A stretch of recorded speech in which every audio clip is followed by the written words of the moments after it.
Good morning, everybody. We are cruising into Lafayette, Louisiana right now.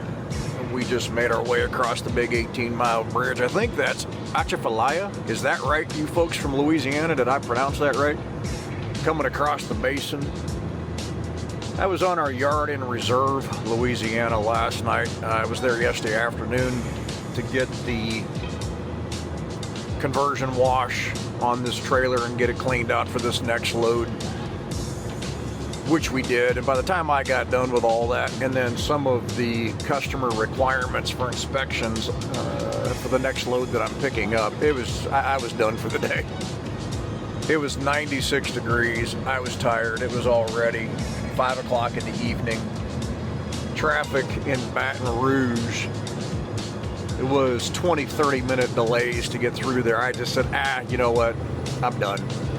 So Gizmo and we called it a day. Just spent the night there on the yard.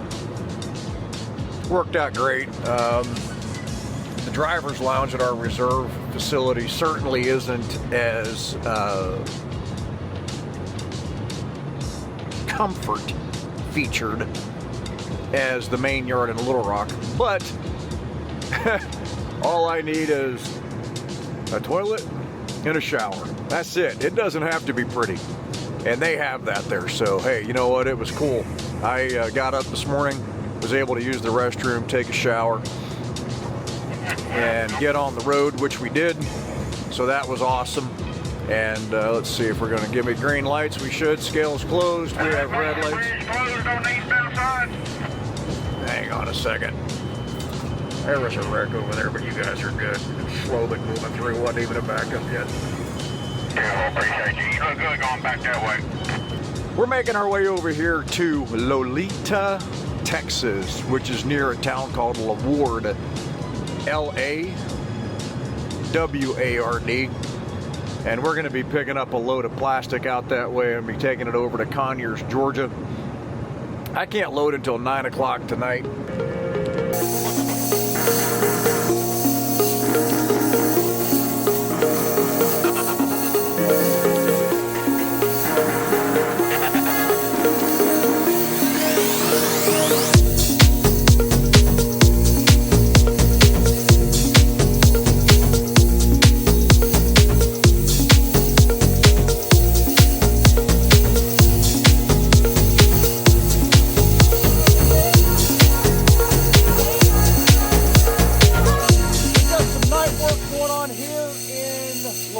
Texas tonight. We're getting it off the rail car again. Load of clear plastic heading to Georgia. It's about 9:30 p.m. We've been at it now for about an hour and a half. We're getting it done. GATX into 1621. We're making it happen. Bruce Oakley, Vacuum Pneumatics. We just crossed over into Louisiana out of Texas a few miles ago. It was a great trip up out of, what is it, Ganadin, Texas, I think it was. I was at the TA there. Excuse me. That's where something in my throat. Sorry, folks. That's where I spent the night last night after I loaded. Gizzy Boko over here hanging out. Good morning, everybody, from Moss Point, Mississippi, where I am out for a 30-minute walk. 30 minutes. Yeah, it's probably going to be more like an hour, which is great because I can use the exercise.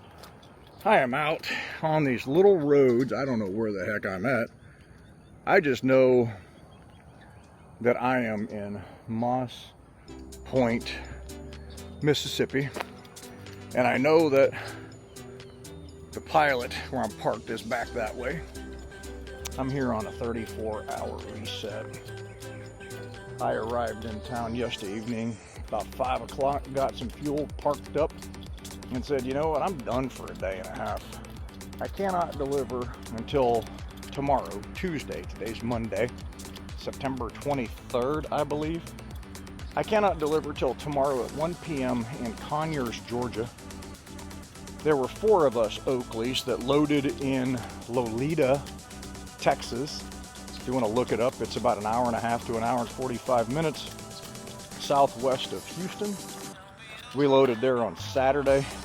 I loaded Saturday night, got done around 11 p.m. local time.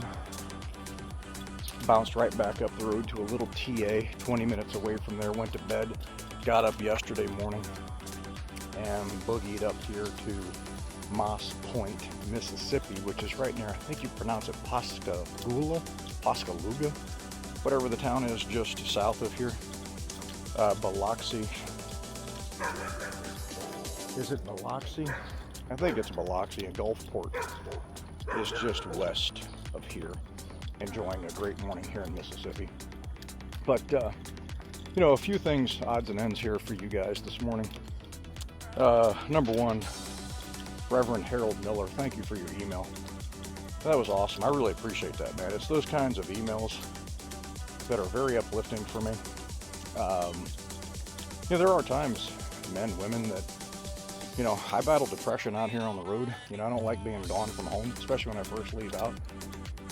You wonder if it's all worth it. You know, should you even be doing this? I mean, is it even worth it to be out here dealing with all the stress and BS out here on the roads? And then every now and again, I get an email like the one from you, Harold. Thank you. It's good to receive those every now and again, and I really appreciate you taking the time to send me that. Thank you. That being said, a little bit of health talk. We're obviously out for a walk here and getting some exercise in. I'm going to go ahead and make a U-turn because I'm not sure what kind of area I'm getting into. I don't want to get into a big sketchy area, get my camera stolen, get mugged. I don't need all that crap, folks, even early on a Monday morning. But health talk, certainly want to get out for a walk. I've said it before, I'll say it again, that getting out for frequent walks as a form of cardio is the best way to lose fat. Getting out for a run or a good bicycle ride, more intense activity, is good for your heart, good for your endurance, absolutely. But it's not the best thing for burning fat. A good walk is the best thing for burning fat. The best thing for burning fat is weightlifting. Get to the gym, lift some iron. If you're a truck driver, get you some bands. They don't weigh anything. They're easy to work with. And do a band resistance exercise. I'm going to do that when I get back to the truck. Do bands. They're great. You know, for you Oakley guys, especially if you're in pneumatics, and you're that guy, like, I'm not faulting you if you do this, but you get out your lawn chair whenever you show up to a location to load or unload, and you plop your butt down on that lawn chair, you put your feet out in front of you, and you say, this is the life. Look at me sitting here in my easy chair watching my gauges. There's certainly nothing wrong with that if you choose to do it. What I will tell you, though, is that when it comes to your health, that's one of the worst things you can do. Some men obviously have a really bad back. I have a bad back and a bad neck and bad knees and a bad ankle. And I go to therapy at least once a month now, but it's probably gonna have to go back to every couple of weeks because my neck and my back have just been killing me. I'm not gonna lie to you guys. Injuries from the military, and I require physical therapy because that's what's gonna keep me off of an operating room table with neck and back surgery, which I don't want until I retire. But getting up out of that chair and moving around is the best thing for you. If you had some bands, a lot of times what I'll do while I'm waiting that hour and a half to 2 to 3 hours to unload or load, I get out my bands and I will do a full workout while I'm there loading and unloading, and I still have plenty of time left over. You can go on YouTube and type in many different types of band workouts. Or better yet, you could send me an email at genfit330@gmail.com, ask for a consultation, and we can go over some of what your goals are, find out what your nutritional requirements might be based on your goals, and set up a plan to help you become a better version of you.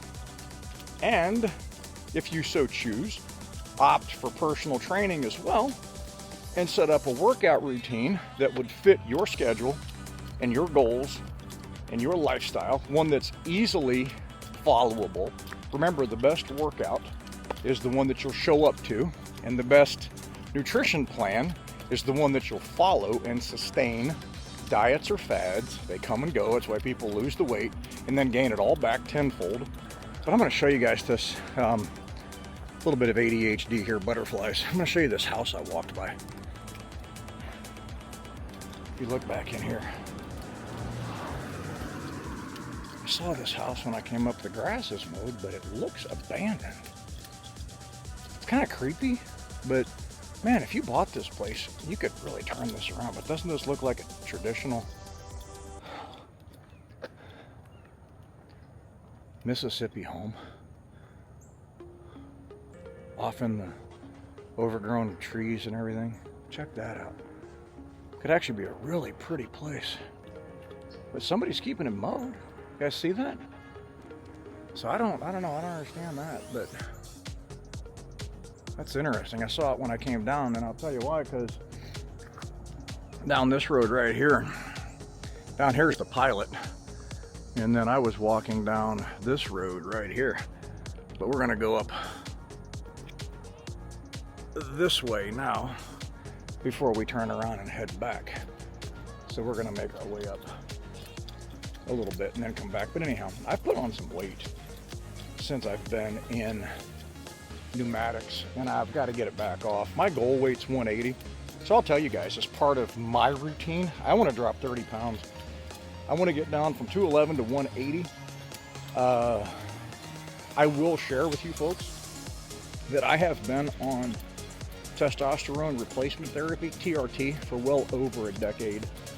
I had an injury in Afghanistan, and for some reason it skewed my testosterone levels. I mean, we're going back over 10 years. When I came back to the States, well, I was actually medevaced to Landstuhl up in Germany, out of Kandahar, Afghanistan. I was up there for 14 days, a bunch of tests, a bunch of procedures. I could have went home if I wanted to, or I had the choice to return and finish my tour with my team. I opted to return and finish my tour, which I did. So the one good thing about my role in the military, I managed airfields a lot. I was able to get in touch with my people downrange. We found a C-17 that was deadheading back to Kandahar, believe it or not. So I hopped on that C-17 and ferried back to Kandahar. I'm going to turn around. Afghanistan. It was great. I had that jet all to myself. It was daggone awesome.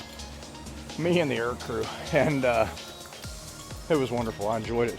So ferried back to Afghanistan, back to my point, finished up my tour. I think I had probably 3 or 4 months left in country.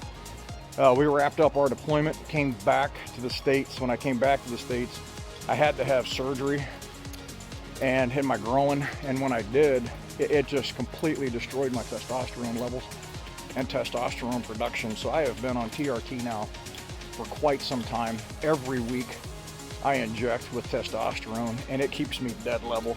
I say that because my labs, let's say that my testosterone is 0.1 to 0.9, I'm at 0.53, right dead in the middle. So what I'm doing is perfect. I've got it regulated just right. But those things matter when it comes to fatigue and weight loss and things like that. If you men haven't had your testosterone levels checked, you need to. It matters tremendously. Get with your doctor, ask them about that. TRT may be right for you. Especially, it's a big deal. It matters, okay? So make sure you're doing that. Moving on from that, as far as Oakley, talk about trucking here for a little bit. Vacuum pneumatics now, a few months. Really enjoy it. I've said this before. I like the work. I like the process. I will tell you, men, women, it is a lot more work than just regular pneumatics. It's more involved. The washouts, the loading, the unloading, making sure everything is just right. But that's okay. I'm completely cool with that. I like it. It's a much smaller group of men. And I don't even know if there's any women in vacuum pneumatics, but I'll go ahead and say it, men and women. There's like 53 or 54 of us, if I'm not mistaken, out of all of Oakley. And I like that because you're part of a much smaller core group. I enjoy that. I guess it kind of goes back to the Marine Corps. You know, I've always kind of migrated to the smallest, okay, and most finite of things. It's just been my nature, hence the Marine Corps. The few, the proud. Well, over in, holy smokes, I can't get away from the cars here. In vacuum pneumatics, that's kind of exactly what it is. The very small group out of a lot. So the few, the proud, I guess you could say. I hate to use the word that it's part of the elite, because that's not true. That's a bogus thing to say.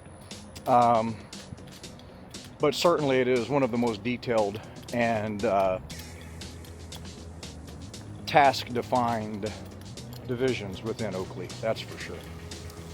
And something, just as a note, you know, there's some people in this world, as I just told you guys, this just popped into my head. I don't like to use the word elite. That's bullcrap. It is. It's a bunch of BS. I mean, there might be elite groups of people like Delta, SEAL Team 6, and whatnot, but nobody's any better than anybody else.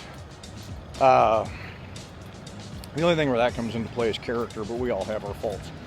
But moving on from that, something that I used to really hate is if I heard somebody in the military or even in a civilian role say, well, I'm superior to you, so you have to listen to me. I used to tell people, I got a news flash for you. You are not superior to me. You might be senior to me because of a date on a calendar, but you are not superior to me. Well, let's change that word because it matters. You're not. So I've always been that person that I don't like to be that way. That's just BS. It is. I mean, you know, Marines certainly carry with them a certain level of cockiness. That's just a fact. But, you know, we may have banter about stuff like that, but I don't like that word elite. I don't like the word superior. That's just wrong. So anyhow, we're almost back to the pilot here. We're gonna go over and check on Gizmo and make sure he's all right. So anyhow, but we're back to the truck. We're gonna check on Gizmo, who, let me open this door. I bet he's sleeping right here.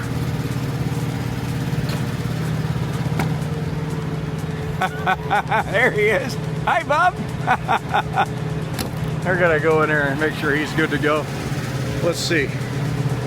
We are, I don't know if you can see this, 54 minutes into a walk. We're close enough. We'll probably get out for another one here a little bit later, but just a quick walk back. Make sure everything is good. Looks like it is. All right. We'll catch you guys here in a little bit. Hope you enjoyed the chat. God bless you all. Hope you're having the best day of your life. Reverend Harold Miller, thank you for the email, man. That was awesome. I really appreciate it, dude. That came at a good time. And I think the good Lord had you type that for me. And thank you for what you do to spread the gospel of Christ to this world, to tell people about Jesus and what he did on the cross, dying for our sins. Folks, if you don't know Jesus Christ as your Savior, I would really encourage you to think about that, pray about that, look to Jesus. He's there for you. He loves you. God bless y'all. Peace out. Bye-bye.